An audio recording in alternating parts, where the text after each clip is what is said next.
Now that it's been 20 years, we're thinking a lot about what it means. The 20th anniversary feels special because of the fact that we're honoring these people. They were just individuals going to work, trying to earn a living. I was on my way to work in the morning and talking to a friend, and he said, "Why are you wearing a suit today? Do you have a meeting?" And I said, "No, today is September 11th. And he said, "Oh, I forgot." So it brings back the rawness of what we all felt. And what we felt was not about wars or politics. It was about those people. It was about, for me, the 67 people that we lost.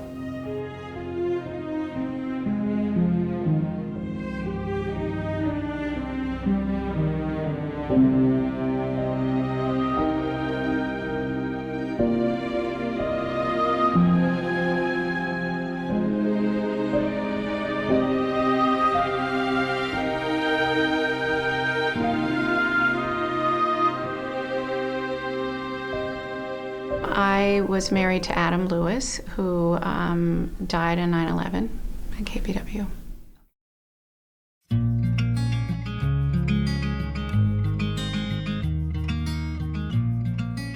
It was nice to honor him in that one way, and that's one track that we can remember him through the school, but it really resonated in his life because without the opportunities he got, he would not have had the life he had. I wouldn't have met him. He wouldn't have ended up at Hamilton or all the other things, or ended up at KBW for that matter. So it really was a wonderful way in multiple ways to have the name of the school be after him.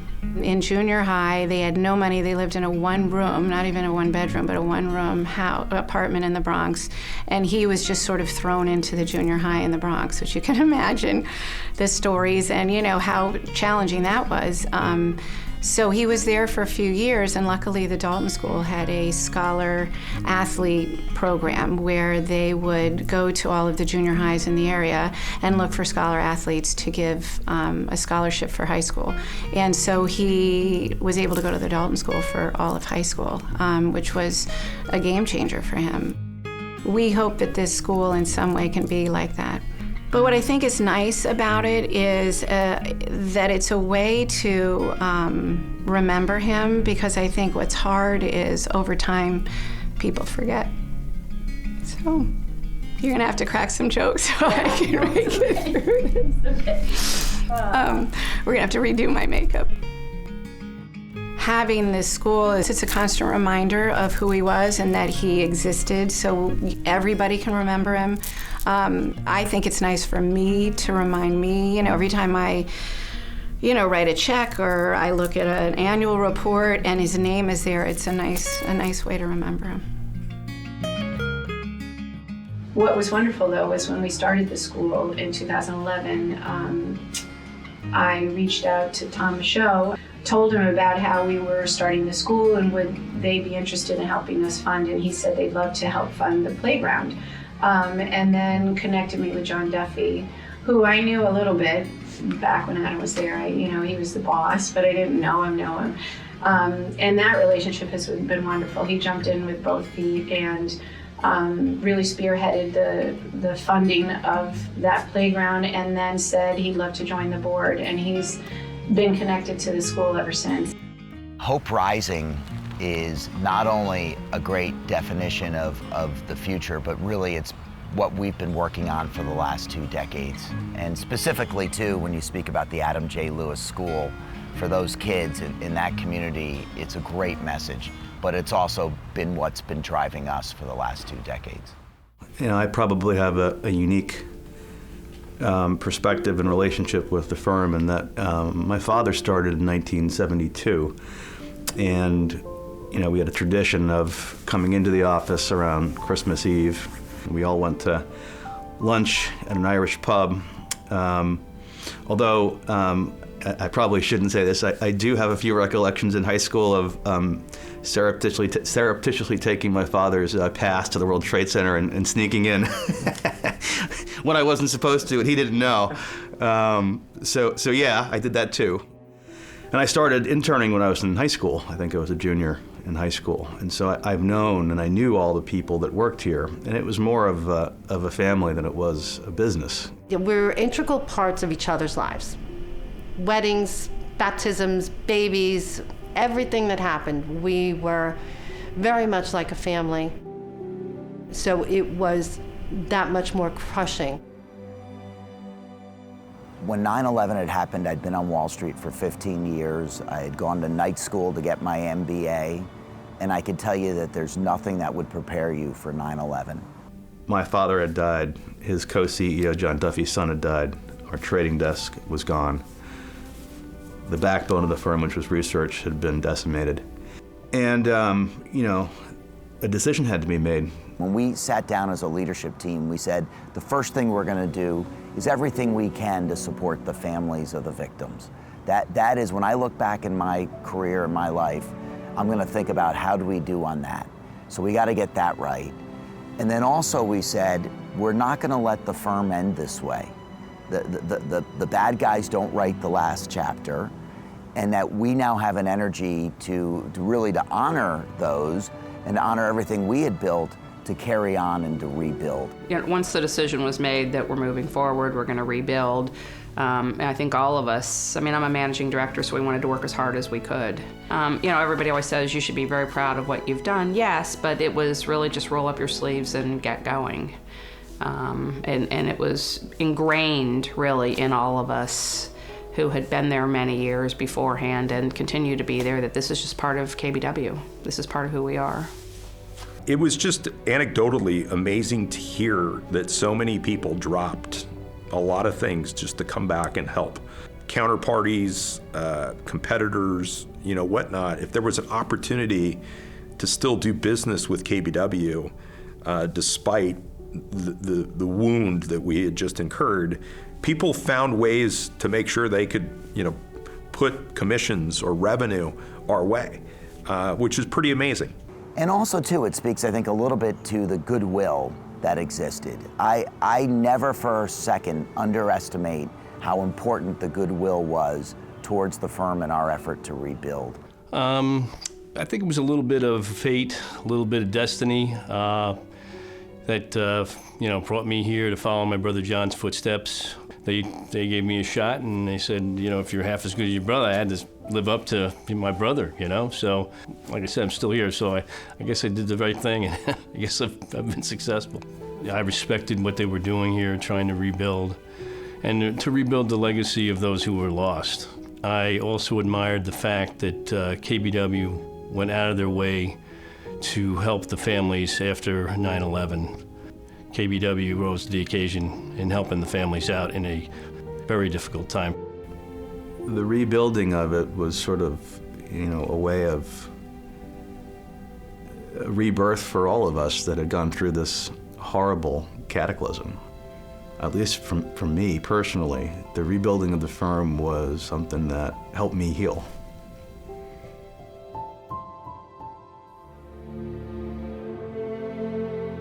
Well, we found, after Brad died, we found a journal that said on the front page, you can tell the character of a man by what he does for the man who can offer him nothing.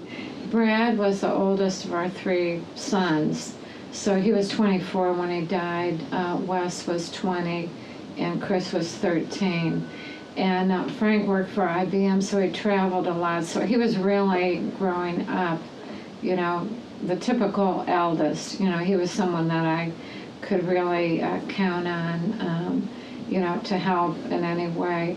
I remember when his brother's team won some major thing in college, and Brad said, and they called him over, come on, we'll celebrate together. And he goes, this is your time. I had my time.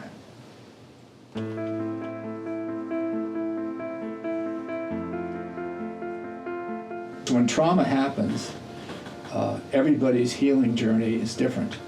Everybody grieves differently. I think we saw that as a couple ourselves, that what I needed hope. I needed to talk to other fathers that lost a child. I needed that hope that I could live my life with our other 2 children and so forth. I do think back to getting advice from a counselor about the importance of finding a path together as part of what we do. I remember you saying, Frank, we can't let this happen again to another family. This can't happen. Voices began to provide information to the families, to provide the support they needed, and then there were a myriad of issues that families had to navigate to give hope and healing to the families that lost somebody on 9/11. So working with a medical examiner to make sure that they had a streamlined process, working from the onset to make sure the memorial memorialized those people that died in a meaningful way. And then of course the public policy issues. We were very concerned about the safety of our country. All of our programs are focused on remembrance, reflection, and resilience. So we're remembering the people that died that day. We're reflecting on the journey that we've had together, and we're celebrating the resilience. Well, we decided for the 20th anniversary that we had collected, probably tens or hundreds of thousands of pieces of artwork that had been donated to us over the course of 20 years.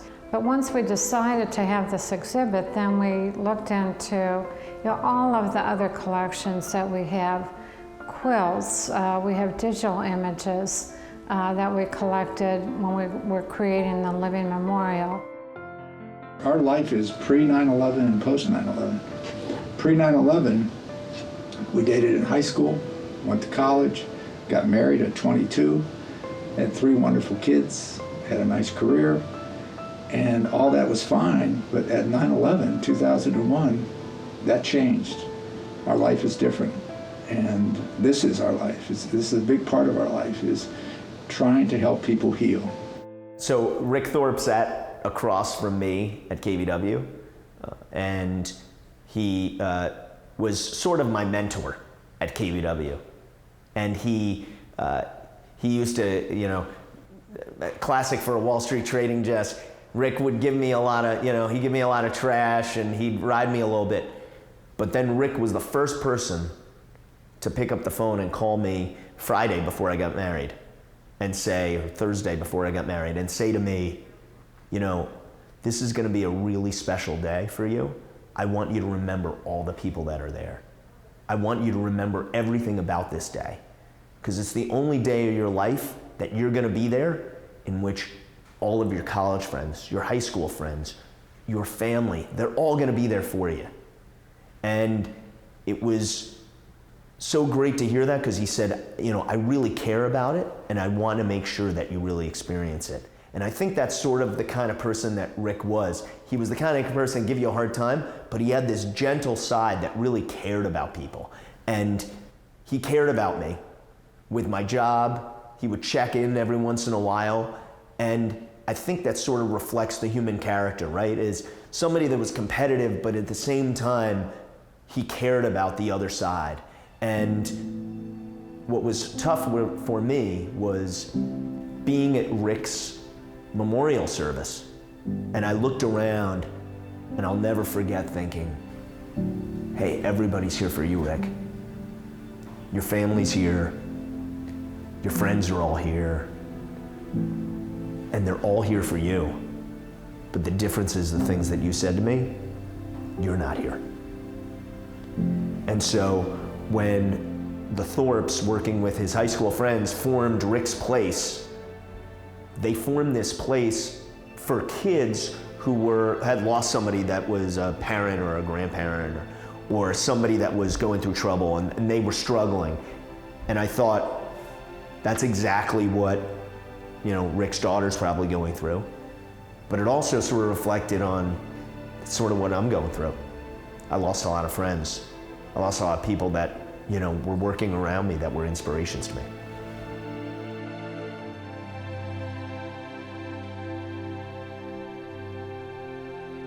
On the personal side, one of my best friends was Joe Lenahan, who ran our fixed income group. He and I started on the same day, and he and I, for pretty much about a decade, had commuted together every day. We would literally park our cars next to each other in the train station, get on the train, and then we'd take the subway down to the World Trade Center. But one time we were on a business trip and we're talking to each other, and we missed the boarding call for the flight and missed the flight. Yet we commuted together every day for 10 years. What in the world were we talking about that we missed a flight? After 9/11, when I would park next to his car, I started to see flowers show up on Joe's car and handwritten notes. One day, Joe's wife Ingrid sent her dad to the train station to bring the car home. And I never went back to the Coscob train station when his car left. I would go to the Greenwich train station. I couldn't do it. That's not what I wanted to do. He was too big a part of it. The plaque is a list of the 67 KBW colleagues who lost their lives on 9/11. What I believe is the only memorial inside the Central Park Zoo, and it's been very important to us. For myself, I worked very closely with essentially all these folks. There's even one gentleman, John Works, who we were fraternity brothers together in college and graduated on the same day and went to work for the same firm after college. So there's a lot of connectivity. So I can look at the flag, and in every case, I can think of a story. And so I don't know why they can stay so fresh for me. I know something for everyone. You know, our history has kept us really strong. And I think, you know, we do know that if anyone of this family needs each other, there isn't a question, we would be there for each other. We've been through a lot. So a couple years after 2001, the two gentlemen who founded 9/11 Day, Jay Winnick and David Payne, came to us and said, you know, wouldn't it be great if for one day, and let's say that day is the anniversary of 9/11, rather than let the narrative be totally absorbed by the terrorists and the ugliness of that day, which we won't forget the fact that we lost people and that it was, you know, a terrible experience. But if we could flip the narrative a little bit and encourage people in memory of those lost, wouldn't it be great if we could just encourage people to do a good deed? They decided to begin to organize and launch corporate-sponsored programs where volunteers, employees from the corporations would come and pack dry meals that would be ultimately donated to the local food banks. We started here in New York City, and we've expanded to about, I think it was about 6 or 7 cities in 2019. This year we'll do 11 cities. All told, we have packed over 10 million individual meals. And the most important thing, I think, is that, you know, today there's so many younger people who really don't understand all of the ramifications of what 9/11 was about. And if we can help those generations to continue this legacy of doing good out of something so bad, I think that's a real testament to human nature and what we can do collectively. And of course we're going to remember the individuals, but I think it's to just not let 9/11 pass without carrying forward some of the good that was really necessary for us to move forward and also to rally around it. You know, I often think about, you know, why was I able to get out while others weren't? I feel like it's almost my job to remember all of those that died from KBW. I recite the names of the people while I'm sitting on the train going to work. I'll recite the names of the people while I'm sitting at work, if I've got some downtime or where I'm walking somewhere, and try to remember just one thing about each person, to try to keep their memory alive, if you will, in some way, some capacity. I think if our 67 coworkers were here today, the most important things that they would say would be, we're proud of the fact that you didn't forget about us, that you didn't forget about our families, but I think they'd also be proud of how strong their families have been throughout this. It makes it a lot easier for all of us, given the example that we've learned from them. And that's been one of the benchmarks I've been shooting for, is if I did have that conversation with Joe, would he think that I did a good job? And that's been one of my goals. If that was me, and I had a chance to come back 20 years later and ask the question, so what have you done?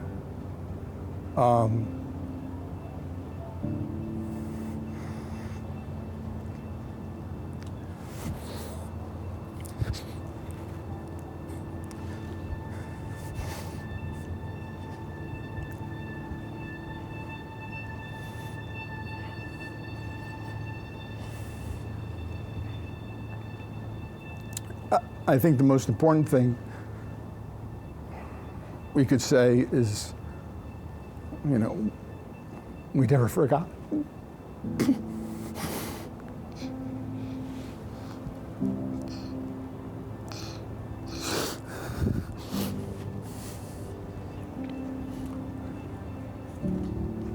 And I think the goal is that, you know, the generations that come after us should also never forget. This is a unique place, KBW. Unique in how it was founded, people that ran it and created it, and the people that stood it up after 9/11. I count them as friends. And I care deeply about them, and I care deeply about this place. And in that, there's a gift. In all bad things, there's a silver lining, and it's that. We discovered together what we could do, you know, from the wreckage. And that was a gift. The 67 chairs behind me are symbolic of the KBW associates. And in our organization, that is our touchstone for remembrance. But I know that KBW remembers everyone. It is so important to not only remember 9/11 on the 20th anniversary, but on the 50th, on the 100th, on the 200th, and in fact into infamy, we will always remember the sacrifice that those families and those people made on that tragic day 20 years ago.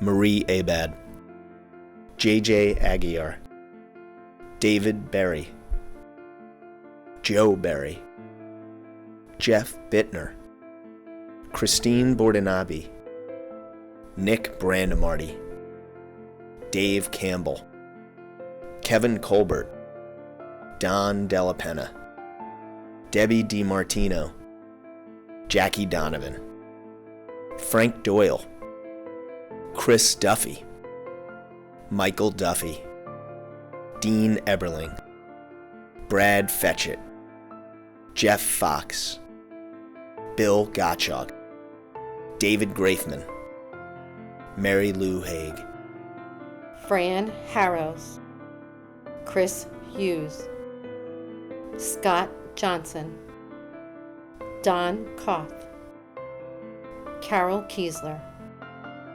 Russell Keene, Lisa King Johnson, Vanessa Kolpak, Janine Laverde, Joe Lenahan, Adam Lewis, Mark Ludvigson, Sean Logano, Mike McDonald, Dan McGinley, Lindsay Morehouse, Stephen Mulderry, Chris Murphy, Keith O'Connor, Marnie Pont O'Doherty, Phil Ognabeni, Sierra Patty,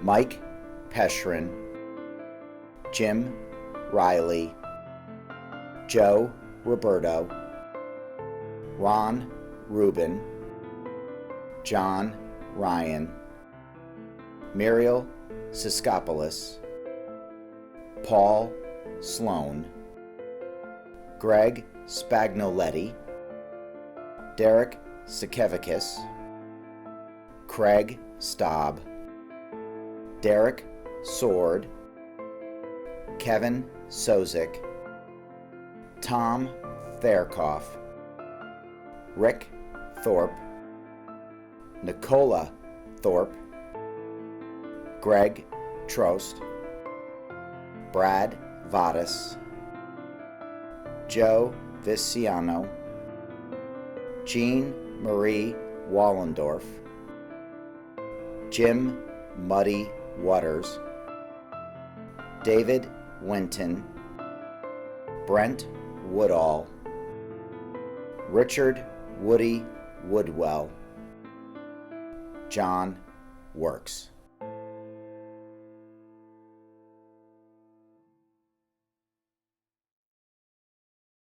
We all can shine together if we want, if we don't fight each other anymore.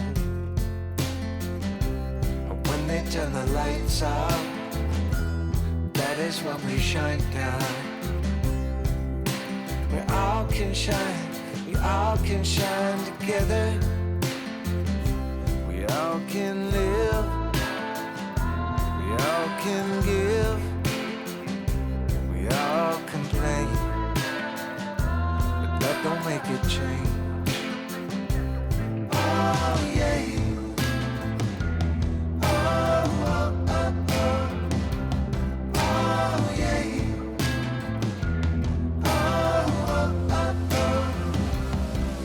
Can shine together if we want, if we don't fight each other anymore.